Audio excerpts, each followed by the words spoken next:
মানুষ নষ্ট, সঙ্গ দোষে সঙ্গী নষ্ট। স্বার্থের জন্যে মানুষ নষ্ট, সঙ্গ দোষে সঙ্গী নষ্ট।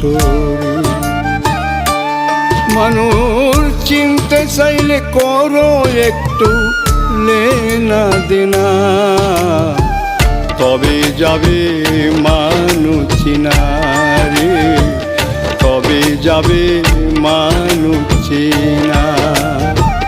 হায়রে স্বার্থের দুনিয়া, কেউ তো কারো না, যারে তুমি আপন ভাবো সেই তো তোমার না রে, যারে তুমি আপন ভাবো সেই তো তোমার না।